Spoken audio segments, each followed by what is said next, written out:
अस्सलाम वालेकुम। Welcome to my YouTube channel lifestyle with Sunny. आज मैं बनाने जा रही हूँ बहुत ही मज़ेदार कैरामल खीर। आपने इससे पहले कभी नहीं बनाई होगी तो ज़रूर ट्राई कीजिएगा।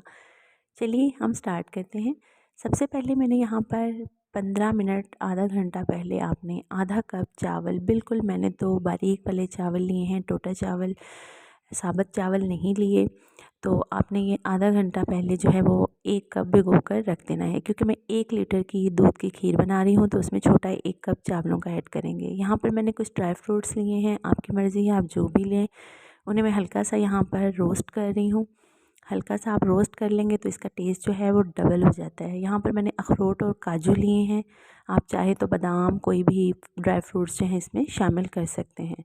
इन्हें हम 2 से 3 मिनट के लिए अच्छे से रोस्ट कर लेंगे। 2 से 3 मिनट हो गए हैं, रोस्ट कर लिया और हमने इन्हें साइड में प्लेट में निकाल कर रख दिया है। तो चलिए अब हम खीर की तैयारी करते हैं। यहाँ एक देगची में हमने यहाँ पर 1 किलो के करीब जो है 1 लीटर दूध लिया है।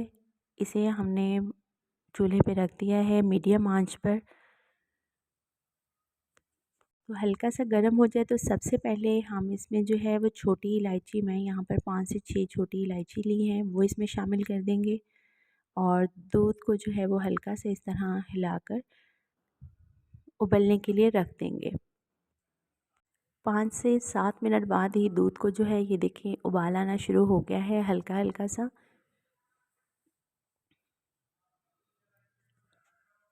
तो अब हम इसमें ये छोटा कप जो मैंने तकरीबन आधा घंटा पहले भिगो कर रख दिया हुआ था ये चावलों का, ये डालेंगे। ये काफ़ी हद तक जो है वो नरम हो चुके हैं। आप चाहें तो इन्हें हल्का सा ग्राइंड भी कर सकते हैं। अगर साबुत चावल लेंगे तो उन्हें हल्का सा आपने ग्राइंड कर लेना है।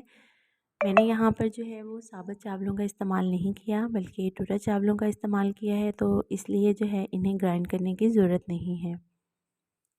अब इन्हें हम मीडियम फ्लेम पर जो है इसी तरह रख देंगे। ये आहिस्ता आहिस्ता आंच पर पकता रहे। उतनी देर हम इसके लिए जो है वो कैरामल रेडी कर लेते हैं। वो हमने किस तरह से करना है, साथ ही मैंने यहाँ पर एक पैन लिया है। इसमें हम 1 लीटर में मैं ये छोटे वाला 1 कप जो है वो चीनी का शामिल करूँगी। आपकी मर्ज़ी है, आप चीनी कम या ज़्यादा भी इस्तेमाल कर सकते हैं। तो यहाँ पर 1 कप चीनी में मैंने जो है वो तकरीबन आधा कप पानी शामिल करूँगी और इसे पकने के लिए रख देंगे।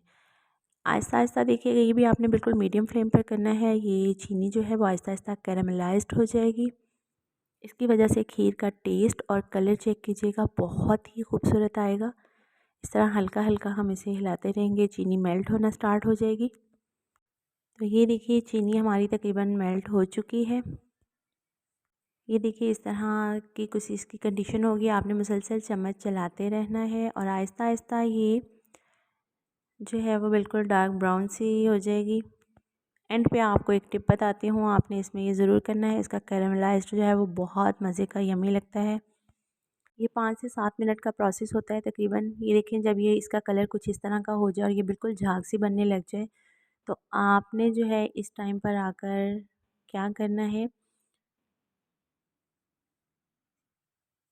सिर्फ़ और सिर्फ 2 सिप पानी इसमें शामिल करते ही साथ ही आपने तेज़ी से चम्मच चलाना है और देखिएगा इसका कलर कैसा हो जाएगा। ये देखिए बिल्कुल ऐसे जुड़ने नहीं देना आपने, बल्कि मुसलसल तेज़ी से इसका चम्मच चलाते रहना है। और ये देखिए इसका कलर कुछ इस तरह का हो जाएगा। इसी तरह आपने सॉस पैन जो है वो उसमें जो चीनी कैरामलाइज्ड हमने की थी वो इसी तरह हमने इसमें शामिल कर देनी है। ये देखिए साथ ही इसका कलर जो है वो चेंज हो जाएगा। ये देखिए आहिस्ता आहिस्ता इसका कलर चेंज हो गया है। अब हम इसे मज़ीद पकने देंगे और ये ड्राई नट्स जो हैं ये आपने इसमें शामिल कर देने हैं। थोड़े से आप जो है वो एंड में डेकोरेट करने के लिए रख लें, बाकी आप नट्स इसमें शामिल कर दें और इसे पकने दें। अब बिल्कुल मीडियम फ्लेम पर आप इसे तकरीबन 15 से 20 मिनट के लिए पकने के लिए छोड़ दें, ताकि ये अच्छे से थिक भी हो जाए। और आपने इसे उस वक्त तक पकाना है जब तक ये चावल अंदर जो है वो बिल्कुल गल जाएँ और मेल्ट हो जाएँ। हल्के हल्के से चम्मच चलाते हुए आपने इन चावलों को जो है वो मैश करते रहना है साथ साथ।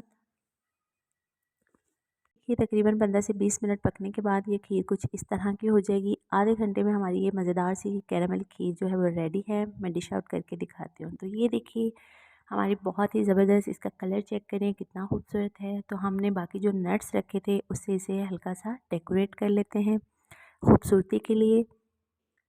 ज़रूर ट्राई कीजिएगा, फ़ीडबैक भी दीजिएगा कि आपकी ये खीर कैसी लगी आपको। मेरी आज की रेसिपी आपको ज़रूर पसंद आएगी, ज़रूर ट्राई कीजिएगा। मिलते हैं इसी तरह की मज़ेदार सी यूनिक सी रेसिपी के साथ नेक्स्ट वीडियो में। तब तक के लिए इजाज़त, अल्लाह हाफ़िज़।